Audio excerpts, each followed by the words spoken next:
What's up? This is T.O. Tune in to the next episode of the Behind the Mask podcast with my guys, Spikes and Two. Hey, we about to chop it up. We talking track, we talking game speed, we talking wine, football, Hall of Fame, we talking agents, financial advisors, what to look for, what not to look for, financial literacy. We got it all coming to you right now. Tune in, Behind the Mask podcast with my guys, Spikes and Two. Let's go behind the mask. What's happening? Man, I appreciate you guys stopping by for the season 3 banger episode. Yes, I am your host, Takeo Spikes from the Behind the Mask podcast. And I got to bring in my player partner. Two, where you at, homie? Yo, what's good, my good people? This year, you know what? This season is your favorite big and tall model, Tutan Reyes, in the building. What up, Spice? What's good, baby? Season 3, let's get it. Season 3, let's get it, man. Like, we've been hyping this thing up, bro. It's been 2 weeks. Listen, we finally got our guest, man. But before we bring our guest in, man, this cat right here is very unique, too. Yeah. He's very unique, has an extensive palate when it comes to wine. But we will get into that later. Man, I want everybody to know we got to bring in this 5-time All-Pro, 6-time Pro Bowler, all-decade team. And hell, you might as well throw him in the Pro Football Hall of Fame. Give it up for my dog, formerly known as Terrell Owens. Now he's going by Terrell Owens. Hey, man, don't let my mama call you and get on you, boy. Hey, you know she been dealing with this for some years now. It's Terrell. I don't know why the media just want to just get all away from their ethics and everything that they're supposed to be journalistic and not correct the pronunciation of my name. But yeah, for years since I've been born, December the 7th, 1973, it's been Terrell Owens. It is. Let them know. Yeah, no doubt. My name is Tutankhamun, my full name. So, you know, I got a little harder than you, bro. Oh, my gosh. What? King Tut, man. King Tut.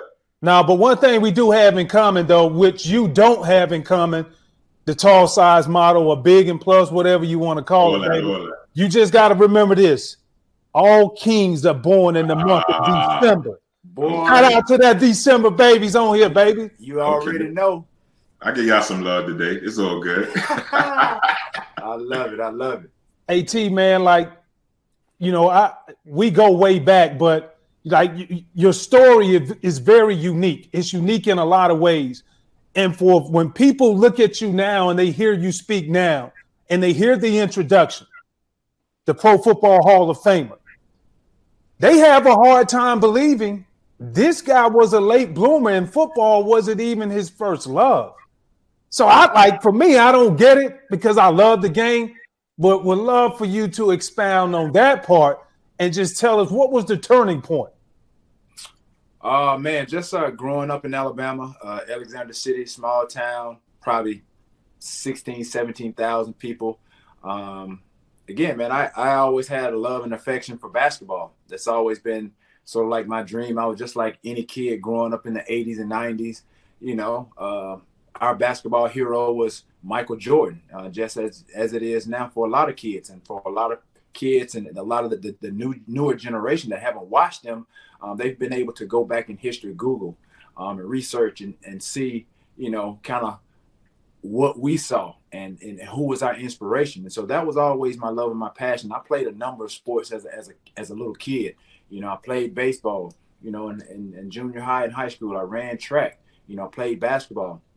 I didn't really get into football until probably like my junior year. And I wouldn't even really say that I played football my junior year, not junior year, but my junior high school years, but junior high years, I was just on the team. Man, I was skinny, I was scrawny. I'll have to show you the pictures. I maybe even send you some pictures so you can show it on the network of what I looked like just as a freshman in high school. I wore the number 88. I had no idea really kind of what I was going to become, what I was going to do. I think I was playing the position of either receiver or tight end. So I was just really trying to familiarize myself with the game of football. Just like, we all do in the South. You play football in the streets, play it in the backyard, you play, throw it up, get tackled, all those things. So that was kind of like, what it was like for me, growing up as a little kid. And so you fast forward to where I am now, being a Hall of Famer. That was something that I never thought in a million years. I didn't even know anything about the Hall of Fame. Not until probably like my years, a few years into the professional level of playing, being drafted with the Niners. So that was never really anything that I had my sights on. I've been able to really just take advantage of the opportunities that were given me, and we'll start there just coming out of high school. I played at Benjamin Russell High School. As I said, I played all the sports, and I was recruited on the heels of someone else, another receiver that they were recruiting, and we ultimately ended up going to University of Tennessee at Chattanooga. And that's where, again, things kind of just started to unfold for me. I didn't even really play and I said, having a love for basketball, the passion for it, I ended up walking on and playing on the basketball team my sophomore year, and ended up playing 3 years there as well. Man, dope. So you played basketball in college too? I didn't even know that. Hey, just stay tuned, man. It's gonna be a lot. We behind. I'm coming from behind the mask, so you can really know what it is. Right. I honestly, I'm honored, number one, just to be on the show. I appreciate you guys. Me and Spikes, we go way back. Obviously, he went to a college right there in my backyard, Auburn. I didn't really mess with Auburn like that. Growing up in high school, we had the rivalry weeks or what have you. We had the Auburn Alabama Day, so I've always had that love and affection for the Crimson Tide. So really, honestly, there you go. You had me. I know I'm cussing you out right now. I know I'm cussing you out. Right now. Goodness gracious, it pains me to see you up in the suite. What up, Saint?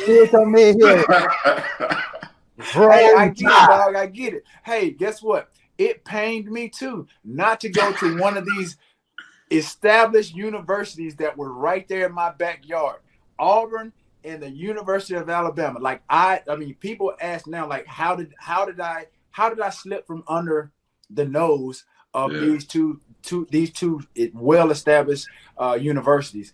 And the thing is, I honestly tell them, I just wasn't that good. I wasn't that good coming out of high school. So I'm a realist. You know how I am.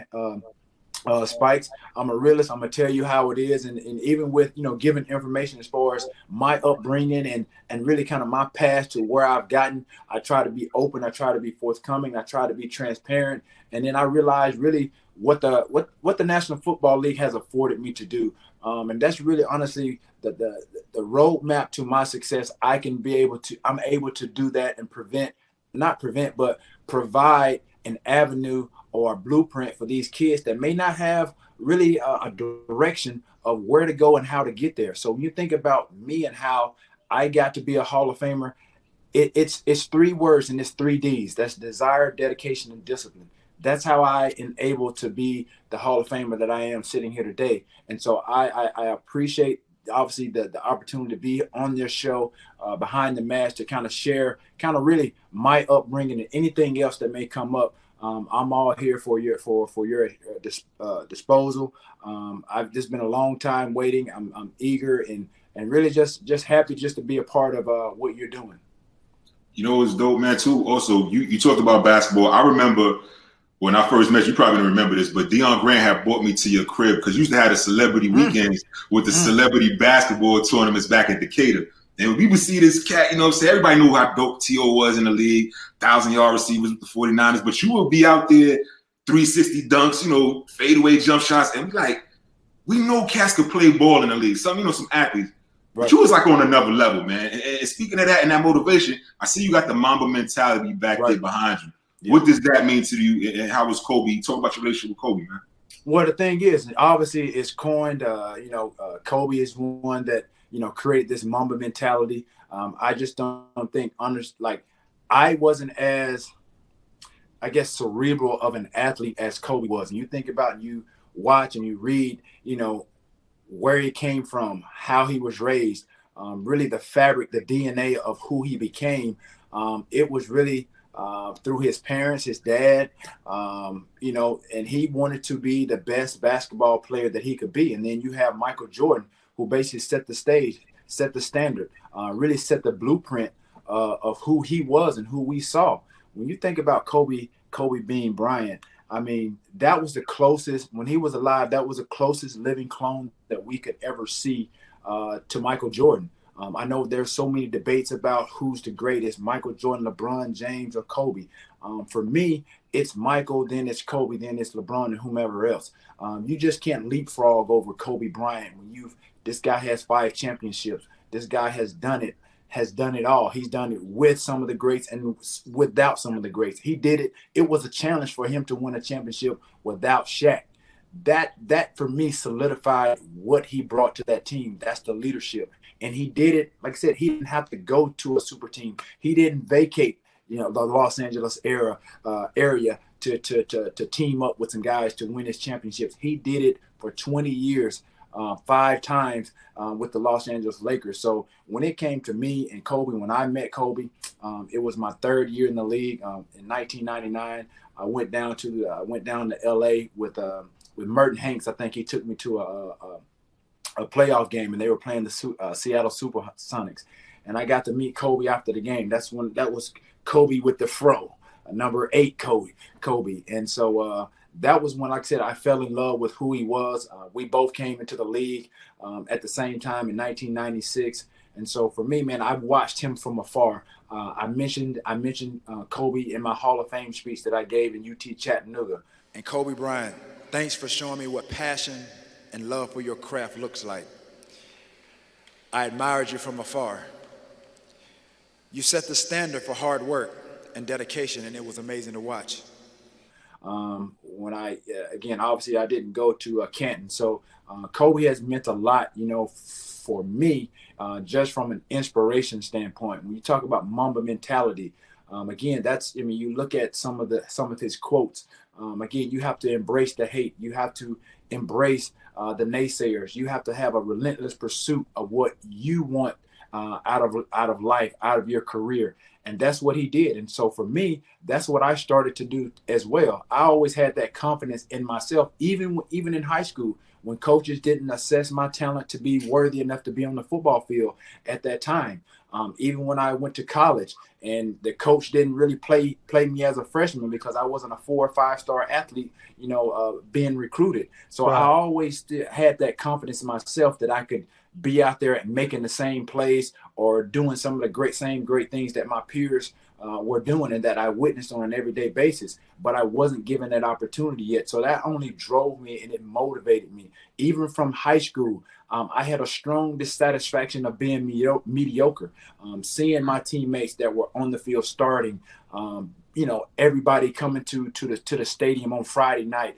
I'm standing on that sideline. You smelling the hamburgers, you know, the Cokes, the popcorn, the cotton candy. Bro, I sat on that sideline, bro, and had to endure all of that and not get on the field. Well, so how much of that was it the lack of not having a good coach, not recognizing it, or just that you really hadn't at that time developed into what you were supposed to be? No, yeah, as we've spoken about it and before, I was truly a late bloomer, and I try to, you know, obviously, like I said, there are a lot of kids like myself. Your body may not have matured to the point or the degree that you're just as fast or big or strong as your peers around you. But you just got to keep at it. One of the things that really stuck with me throughout my high school career was after one of the seasons that we had. I think I may have been a freshman or a sophomore going to be a junior. But after the season, you know, you have those meetings, those group meetings before, you know, you go off and do your own thing. You know, coaches basically said, yo, the freshmen and the sophomores that are obviously they're progressing, they're promoting, you're going to be ready for the next season. He was like, yo, if you want to be a better athlete than you are right now, he said, this is where it starts. And we were sitting in the weight room. And that basically hit home for me because I knew I was undersized. I didn't have the muscles. I didn't look the way that I look now. I didn't look like that in high school. So I knew that in order for me to get on par, to even give myself an opportunity to compete, I had to get bigger, faster, and stronger. And that's what I did. That's what I did at any and all costs. If there was any time available, we had enrichment periods during the course of the school year or the school day. There was 30, 45 minutes where we could, obviously take a pass. We could, obviously study or what have you. I used those 30, 45 minutes to go down to the weight room. And my coach, Savarese, he basically used me as used my story to teach his other kids about how I became, the athlete that I did, because I had, like I said, I had that drive. I had that motivation. He said anytime that he heard anything, he would walk down the hall and he'd know that nobody was supposed to be in the weight room. But if he saw or he heard anything moving around, clanking around in that weight room, he automatically knew who it was. And it was me, because I knew that I needed to get on par with the rest of my teammates. And that weight room was what started it all. So when you had that desire, you spoke of that, bro. And a lot of people don't have that desire to make sure, even though they telling me to do 3 sets of 10, I'm not just going to do that. I might do 4 sets of 12 and make sure I add on some more. But that desire you have, you obviously, is taking you out of the game and into the entrepreneur world. And so I thought you might get a kick out of this, because this is my desire on the weekends, my friend. This is a bottle of 81. You signed it for me, sent it over here to me. 81 wines. 2, I gave 2, his bottle 2. You see, he's over there toasted up. He got it in the cognac. Hey, that's what. Hey, and if y'all can't see, for the people out there, y'all see what I got on. This is my wine. This is my wine drinking hoodie. This is the first time I've ever drank on a podcast of sort. But I knew I had to do this for a special guy and you two guys behind the mask. So I knew that I had to come from behind the mask and really be who I am today and show some love, because you guys have shown me some love with the support of my new 81 wine. It's a new venture that I've collaborated with the late Mr. Tommy Lasorda. This partnership came about throughout the pandemic. Obviously, there's been a lot of downtime. Everybody's trying to figure out, okay, what's the next move? Even establishing of my podcast, just as you guys have done. And so this partnership with the wine came organically through some mutual friends of my marketing rep in my called Max Management. And so they asked me if I drank wine. And, my first experience in 96 with wine, being in California and Valley, you know how it is, Spikes. You've been out there. You know what it's.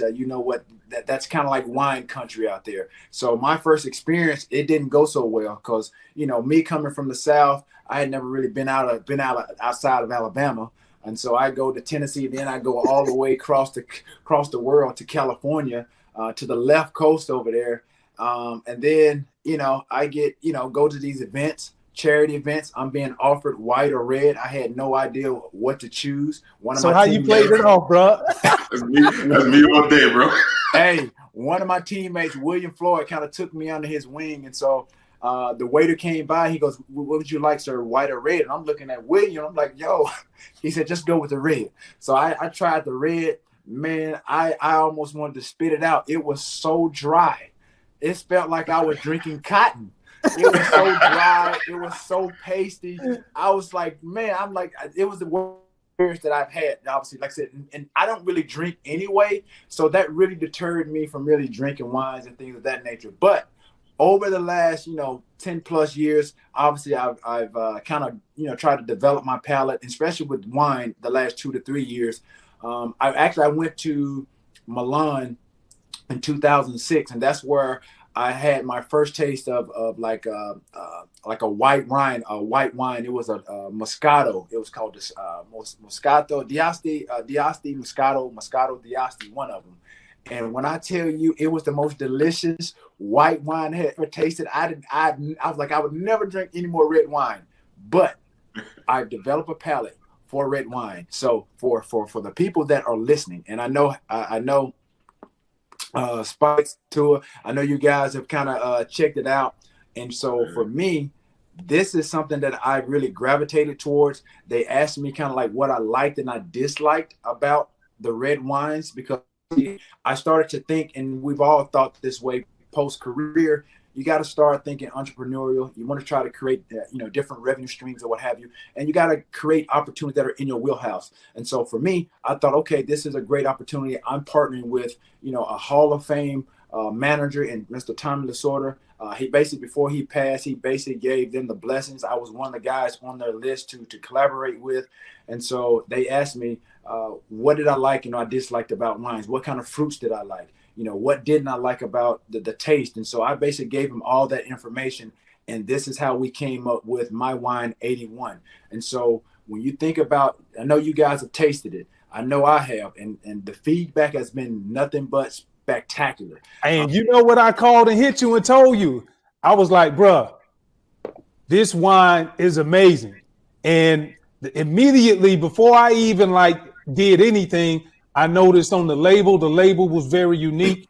It's made with football leather. That's what it looks like. The texture. Yeah. Absolutely. Man, I was very instrumental in every aspect of this. Like I said, I didn't go out there and smash the grapes and, stomp them with my feet or anything like that. But when you talk about wines and you think about really the three characteristics of a Cabernet Sauvignon, it's three words. It's big, it's bold, and it's dry.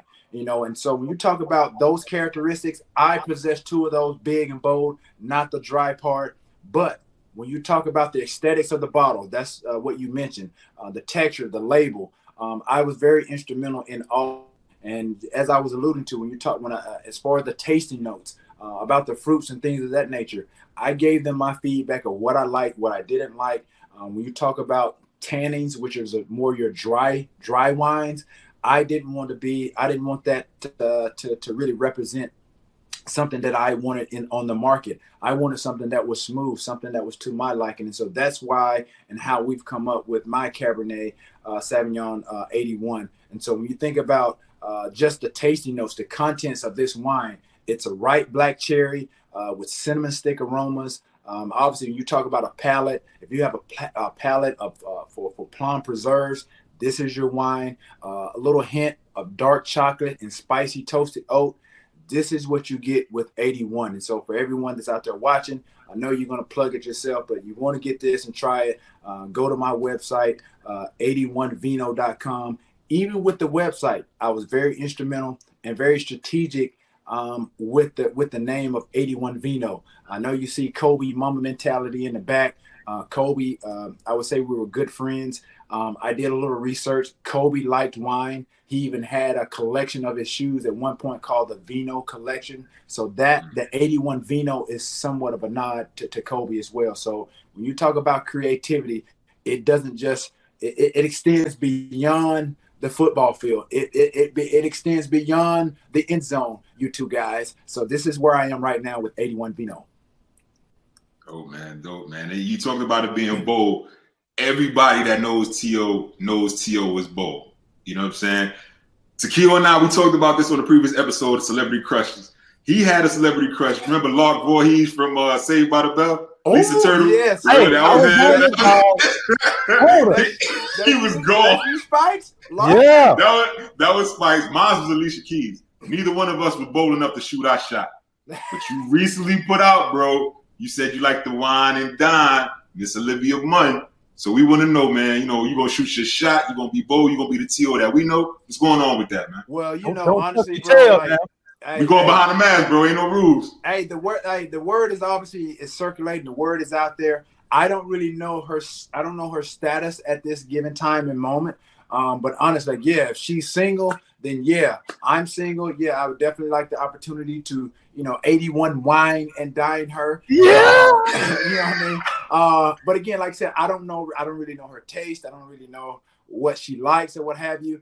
All I know is from a physical, standpoint, I like what she looks like. I like, when you talk about the celebrity crushes, it's just something about her. Just like for Spikes, it was something about Lark Voorhees that that made him possibly want to shoot his shot. I mean, maybe he shot it, maybe he didn't. Maybe it's a little too late. But like I said, I don't know what her situation is right now. But given the fact that if we're both single and she's open to it, of course, I would love to have an opportunity to shoot my shot, wine and diner. Hey, well, what was that moment for you to when you really knew, like, damn, you know what? She really got my attention now. Were you drinking some of that 81 Vino at the time? Hey, man, let me tell you something. Sometimes people take a few drinks, they're with someone, and the more they drink, the better they look. She already has that look before I even has even taken a sip. So, that's a telltale sign right there. But no, it's just something about her look. It's the physical attraction to the aesthetics of an individual. And again, like I said, who knows? Aesthetically, she looks amazing, but like I said, it also has to boil down to like the chemistry, the energy, and the vibe of an individual as well. So, like I said, we may not mesh, but right now, like I said, I am open to seeing if that is the case. Hey, and so no, that's good stuff, dog. Because I can tell when something really moves you internally, and that definitely moved you. So I feel you. I feel you. Cut him up, yeah. Cut him up. Oh snaps! Oh my God! Now you're reading body language. Now you're everything. He said, when something that's moved me internally. Hey, he getting hot over there, Spikes. He getting hot over there in the hoodie. He getting hot. Yeah, he got to wipe off his hoodie, boy. For the ladies, you about to make me come up out of this thing. One time for the one time. Hey, but now though, bro, like, it's always good to catch up when we talking about all the other little stuff. But like, let's transfer this conversation over to the football field. Right. And we always like to chop it up. One of the coaches that you and I both had in our head in our tenure while we played, I thought he was one of the best head coaches that I've ever played for, and that was Andy Reid. Oof. You speak very highly of Andy. And a lot of people hated to see you leave when you went to Dallas because they knew Andy Reid's system and his philosophy. So when you look at it, imagine this. Have you ever thought about, if I would have spent the rest of my years with Andy Reid, like the result would have been ... Well, had I had a coach number one like Andy Reid, and then you think about really kind of the quarterbacks, the quality of quarterbacks that he's coached. He's coached a number of them, and I've played with a number of them. And I think when you factor in, kind of guys, like Andy Reid, when you try to cement or establish, their place in history, I tend to think back on just the first, I guess, nomination when I was up for the Hall of Fame, and kind of like where my stats were at that time. And I also think about, okay, what if I would have had a legitimate quarterback, quarterbacks for 9-10 years, the same guy. You think about Marvin Harrison, who had Peyton Manning for a number of years, Reggie Wayne. You think about Jerry Rice, who really had no drop-off in the caliber of quarterbacks that he played with. He played with Joe Montana, and then he played with another Hall of Famer with Steve Young. But when you talk about head coaches, when I was in San Francisco, I played with 2 or 3 head coaches during my time there. I think Dennis Green, obviously George Seifert, Steve Mariucci. And so when you think about it that way, and the number of quarterbacks that I played with, the head coaches sometimes, like I said, they can steer your career. They can sometimes make or break your career. But I was so strong-willed and really confident in myself and what I brought to the table that I didn't allow any of those little things to fester and really deter or get me off track. But when you talk about Andy Reid, that was the first time in my 9 years, that was my 9th year going to the Philadelphia Eagles, that I was able really to be able to unleash the skill set and the talents that I knew that I had, that I felt were very limited in San Francisco. And I say that, and so when I explain that, when I explain this next point, people's like, oh, well, you're throwing this guy under the bus, or you're talking bad about a guy. It's not. I'm just speaking the truth. When you talk about the caliber of quarterbacks that I played with, obviously Steve Young is in his class, but you think about where Jeff Garcia was compared to Steve Young. nobody would say that those two are on the same level. But I had to adjust my game, just as we as an offense, as a team, we had to adjust our game to the skill set of Jeff Garcia. It was a bit different from any prototypical type of quarterback. He's not your drop back typical prototype quarterback that's going to, obviously go through his progressions, precision timing, throw the ball 50, 60, 70 yards down the field. That wasn't our offense. And so prior to him, we had that with Steve Young. And now I'm playing with the Philadelphia Eagles. I have a quarterback that's, known for being a strong arm quarterback in Donovan McNabb. Obviously a guy that is capable of throwing every route in the route tree. And so when I was able to go over there and be able to just run and just really unleash, and everybody saw the speed that they kind of got glimpses of in San Francisco, that's what I always wanted when I was in San Francisco. But we just, personnel wise, from a quarterback standpoint, I wasn't able to really do what I ultimately wanted to do, is really kind of just take over games. I started to emerge probably like my third or fourth year in San Francisco, to become that guy, to be considered a game breaker, a game changer, a playmaker. And when I got to the Philadelphia Eagles, I became all of that, and I welcomed it. And like I said, people saw the results when I got with a quarterback that obviously, like I said, the prototypical type of quarterback. I adjusted my game pretty much with every quarter played, because I knew the skill set that I possessed and the things that I basically learned from being in the West Coast offense my first 8 years in San Francisco. I want to play devil's advocate a little bit, because when you look at it, when you say, if you're just looking at numbers on paper, right, the place that you probably was the most productive in big chunks every year probably came, would you say, in San Francisco? Well, yeah, because I played 8 years there, and so in those 8 years that I played, man, I don't know how many quarterbacks that I played with, but I played with a lot of them. I played with Elvis Gerbach, Jeff Brom, Tim Rattay, Steve Young, Jeff Garcia, and there may be a couple of others that I played with. So you just think about really kind of like the adjustment of my game that people really don't factor into. And I guarantee you, the Hall of Fame writers, the voters, or what have you, they didn't factor in none of that into the equation of inducting me as well.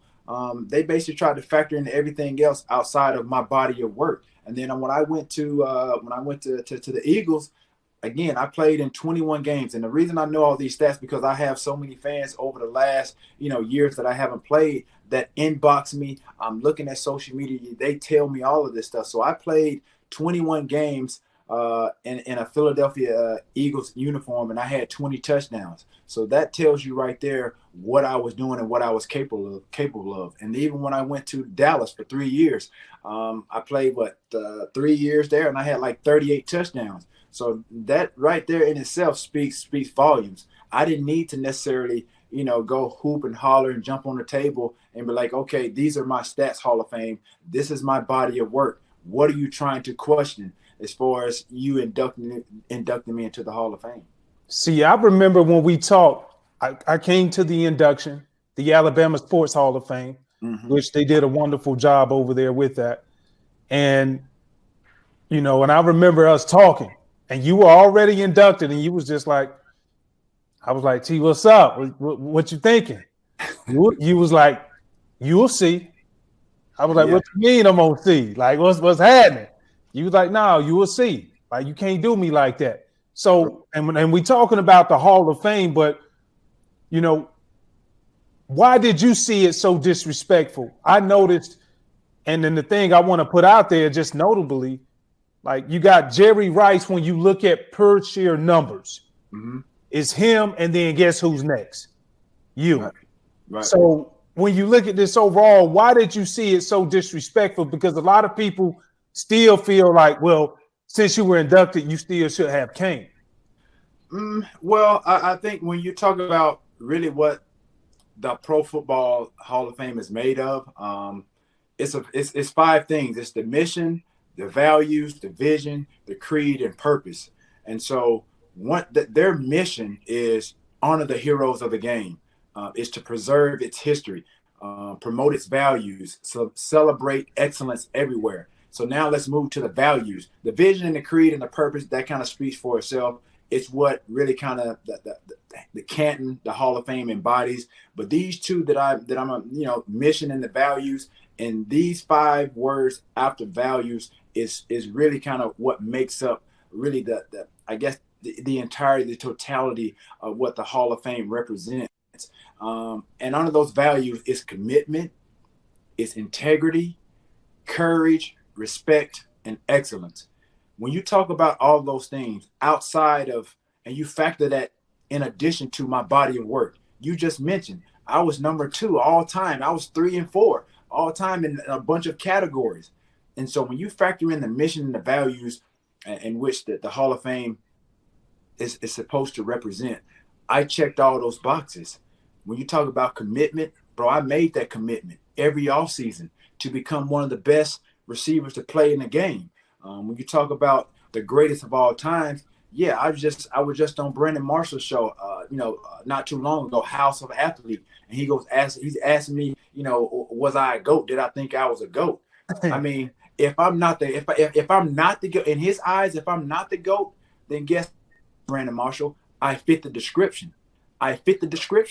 So everything that I've done on the football field, it checked those boxes. When you talk about commitment, like I said, I did that every offseason. When you talk about integrity, that speaks for itself. Everybody knows that I'm not going to tell no lie. I'm going to tell you how it is. And I'm going to follow through with whatever I say I'm going to follow through with. You talk about courage. I did that a number of times, played with numerous injuries. The most notable one is when I played in the Super Bowl with a broken fibula, and I had 2 screws and a plate in my ankle. When you talk about respect, I didn't disrespect the game. Everybody thought by me scoring touchdowns and me dancing and me celebrating was me disrespecting the game. But now you look at where we are now in 2021. Everything that I was vilified and crucified and criticized for is now being embraced in the National Football League. They basically tried to cut touchdown celebrations out. Then they saw the dipping and decline in viewership and fans watching the game and supporting a brand of football that breathes entertainment. When you talk about excellence, that's the last one. Excellence, come on, man. That's who I am. That's the very essence of what I did on the football field. I tried to bring a brand of excellence with every organization that I played with, who I played with, and who I played for. When you talk about every stop that I made, everybody looked for me and my production to dip. I only raised my level of play every stop that I went to, even when there were guys that were 10 years younger than me and they thought I was over the hill. Starting with Buffalo Bills, I was 36, 37, 35, somewhere in there. They had Lee Evans as their number one guy. I ended up outplaying him, factoring in, the idea that that's a bad weather type of city. So I knew that I probably wasn't going to have the numbers, the 1,000 yards or the 10 plus touchdowns as I did in other places. But at the end of the day, I was confident in my ability to still go in there and be like, okay, cool, I can still produce. But it wasn't until Trent Edwards, who was the quarterback at that time, the starting quarterback, it wasn't until he got hurt that Ryan Fitzmagic came in, and I was able to show what I've been always capable of doing. And I end up being the leading receiver in yards.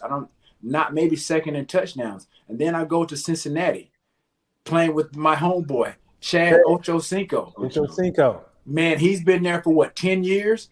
Mm-hmm. I go in there again, going into free agency. They wanted to, I think they were trying to sign Antonio Bryant at the time. They ended up signing him, and then he ended up getting hurt, and then they came back to me and they brought me on the squad. I go in there and I was 17 yards from a 1,000-yard season. I ended up missing the last two games due to a meniscus tear. So, and I had like about 9 or 10 touchdowns. So again, I go in there and I prove really my worth and what I could do. So I don't really buy into people saying or trying to say, oh, well, he's old, he can't do this, he can't do that. You don't know. Some people seem to defy the odds, and I was able to do that. And still today, I feel like I can get on the football field and be productive. Facts, man. And you know what's crazy, bro? Like, one thing I can appreciate about you is you've always stood out in whatever you've done, right? So back to the touchdowns, it was you, Ocho Cinco, Steve Smith. You guys were the guys that was celebrating, had all the celebrations on ESPN every week. And then Joe Horn. Joe Horn too. Yeah, for sure. In there too. For sure. And then, but on the field too, I could always call it the time frame that you played. We all played in the league, the golden era of receivers, because you started when you came into the league. Jerry Rice was the bar. You know what I'm saying? You set the bar. You got Randy Moss. You got Megatron, Ocho towards, and Steve Smith, one of my favorite all-time receivers, pound for pound. You set the bar. You still stood out, right? You stood out off the field as well, with some, things that people may have said was disrespectful or detriment to the game. Do you feel with everything you've done in your career that you have any regrets from your playing days in the NFL? No, not at all, man. I think, as I said, a lot of people have, factored in my decision to not go to the Hall of Fame and accept my award. That people feel that I may regret that. And there's a lot of commentators that, even today, they was like, oh, well, he's going to miss it at somewhere when he's 60, 70 years down the road. He's going to miss this opportunity. I guess the atmosphere of being in Canton, being at the Hall of Fame, being surrounded by, some of the Hall of Famers. Some of those Hall of Famers that they speak of, probably half of them don't like me because of hearsay. They don't know me on a personal level. It's been because of how the media has portrayed me throughout the course of my career. And for me, I don't like being around phony people. That's not how I get down. And so again, when you talk about, one of the things, like I said, that the Hall of Fame represents, its vision. The other three was vision, creed, and purpose. Let's go to creed. It says we protect the game by making it safer. We grow the game by promoting its values. We elevate the game by loving those who help build it. Bro, I was one of those guys. I've helped build this game. To be Hall of Famer 317, I'm considered one of the greatest to ever play the game. I'm considered one of the ground guys, the pillars of the guys that are this game up. But there will be others. So when it came to my body of work, I felt disrespected in that regard because not once, but twice, I got snubbed. And so I wasn't going to do it a third time. So it basically showed me kind of like where we are as a society, where we are in this world. When you talk about really giving people their just due, giving people their roses. No matter, for me, I knew that I should have been first ballot. Some people are like, oh, well, what does that matter? As long as you're in. Yeah, psychologically, yeah, it may not matter, but for me, it does, because you look at a couple of guys that just got in on their first time. You don't think that I should have been, based on my stats, based on what I did for the league? Like Calvin Johnson and Randy Moss.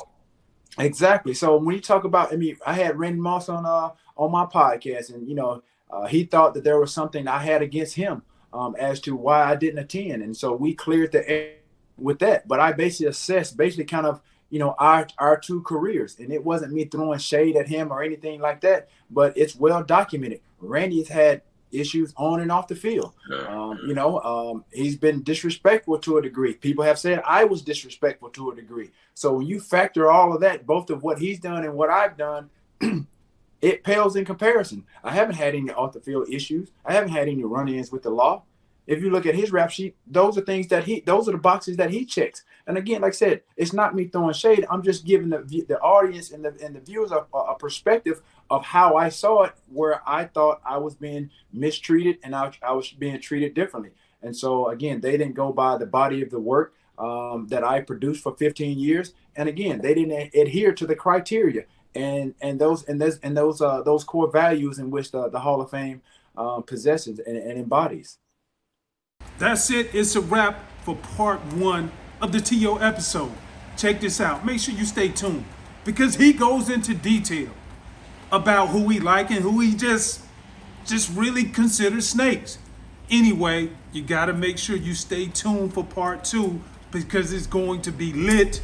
Man, make sure you stay subscribed. And if you're not, you better subscribe.